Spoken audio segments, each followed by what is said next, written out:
తెలంగాణలో gas, petrol, diesel కొరత లేదన్నారు civil supplies commissioner Stephen Ravindra. దాదాపు 2 నెలలకు సరిపడా నిల్వలు అందుబాటులో ఉన్నాయన్నారు.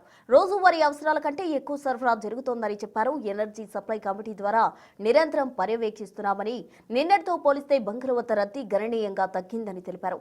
ప్రజలు ఆందోళనతో ముందస్తు కొనుగోలు చేయొద్దంటున్న సివిల్ సప్లైస్ కమిషనర్ స్టీఫెన్ రవీంద్రతో మా ప్రతినిధి సురేష్ ఫేస్ టు ఫేస్. 2 రోజుల నుంచి కూడా పెట్రోల్ డీజిల్ షార్టేజ్ ఉందని చెప్పేసి పెట్రోల్ బంపులకు జనాలు క్యూ కట్టడం జరిగింది. కానీ వాస్తవానికి ఆ పరిస్థితి లేదు అని చెప్పేసి కూడా అధికారులు చెప్తున్నారు. ప్రస్తుతం మనతో పాటు civil supply commissioner Stephen Ravindra ఉన్నారు. ఒకసారి మాట్లాడదాం. సార్, అసలు నిజంగానే తెలంగాణలో పెట్రోల్ కొరత ఏర్పడిందా? అసలు వాస్తవాలు ఏంటి?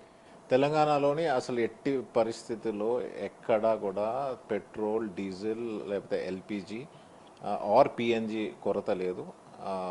మనకి అడిక్వేట్ సప్లైస్ ఉన్నాయి. నిన్న చూస్తేనే మనకి యావరేజ్గా ఒక 13,000 కిలోలీటర్స్ అవసరం ఉంటే మనం ఒక 22,000 కిలోలీటర్స్ వరకు సప్లై చేసాం. అంటే 70% ఎక్కువ సప్లై చేసాం.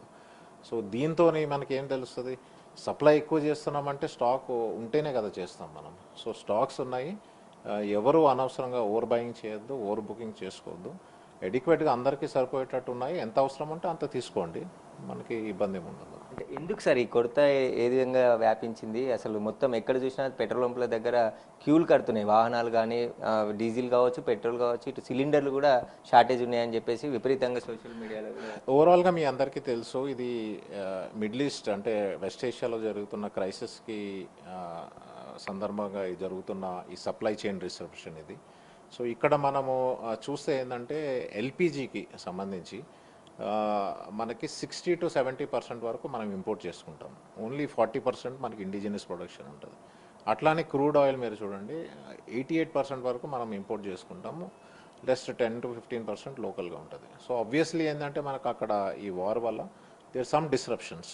బట్ ఈవెన్ దెన్ మన కంట్రీలోని ఇంకా మన స్టేట్లోని ఎడిక్వేట్ మనకి స్ట్రాటజిక్ రిజర్వ్స్ ఉన్నాయి.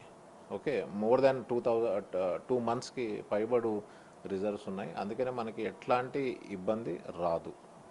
ప్యానిక్ అవుతారు ప్రజలంతా కూడా. డబ్బాలు ఏవైతే ఇనుప డబ్బాలు కావచ్చు, కొన్ని స్టీల్ బాక్సులు, ఇళ్లలో కూడా పెట్రోల్ తీసుకొని వెళ్తున్నారు. వారి చాలా ప్రమాదకరంగా సార్. పబ్లిక్కి ఎట్లాంటి సూచన?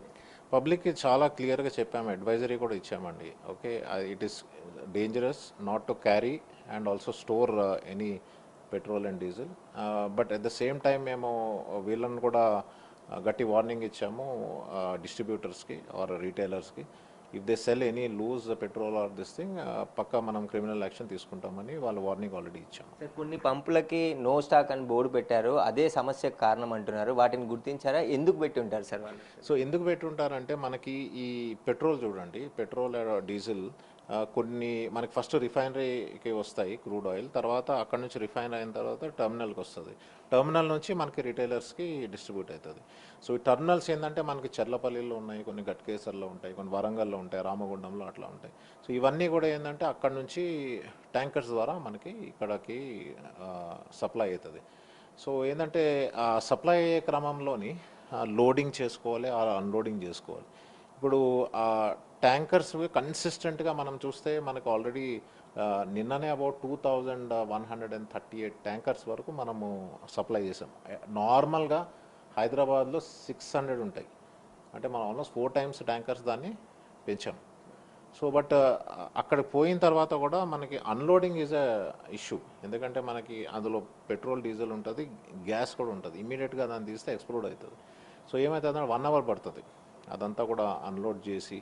అండ్ అన్లోడ్ చేసే టైంలో ఏంటంటే పబ్లిక్ని కొంచెం దూరం పెడతారు. సో అప్పుడు ఏంటంటే అది కార్డన్ ఆఫ్ చేసి అదంతా అన్లోడ్ అయిన తర్వాత పబ్లిక్ని అలౌ చేస్తారు అనమాట. సో ఆ క్రమంలోని పబ్లిక్ ఏమనుకుంటున్నారంటే స్టాక్ లేదని. అది వాస్తవం కాదు. కంప్లీట్గా మనకి నిల్వలు ఉన్నాయి, ఇబ్బంది ఏం లేదు. ఆల్మోస్ట్ 2 months పైబడి మనకి స్టాక్స్ ఉన్నాయి. అంతా కంట్రోల్ అయిపోయిందా? ఏ అబ్సల్యూట్లీ. మీరు చూసారంటే నిన్నటి నుంచి ఇవాళ వరకు కొంచెం బెటర్ అయింది కదా. బయట కూడా చూడండి, పబ్లిక్ కొంచెము పెట్రోల్ బంక్లో ఉన్నా నిన్నట్లాగా పెద్ద పెద్ద లైన్లు లేవు. కొన్ని దగ్గర అయితే కొంచెం ఫ్రీగానే నడుస్తున్నాయి, కొన్ని దగ్గర లైన్స్ అనేవి తగ్గినాయి. సో డెఫినెట్లీ మేము ఏమనుకుంటున్నామంటే ఇవాళ నైట్ నుంచి ఇంకా స్ట్రీమ్ లైన్ అవుతుంది. సోషల్ మీడియాలో వస్తున్నటువంటి పుకార్లతోని ఒక్కసారిగా నిన్న మొన్న విపరీతంగా పెట్రోల్ బంక్ వద్ద క్యూ లైన్లు కట్టారు. కానీ ప్రస్తుతానికి 2 నెలల వరకు కూడా సరిపడా నిల్వలు రాష్ట్రంలో ఉన్నాయి, ఎలాంటి ఇబ్బంది లేదు అని చెప్పేసి కూడా సివిల్ సప్లై కమిషనర్ చెప్తున్నారు. కెమెరామెన్ పవన్తో సురేష్, బిగ్ టీవీ, హైదరాబాద్.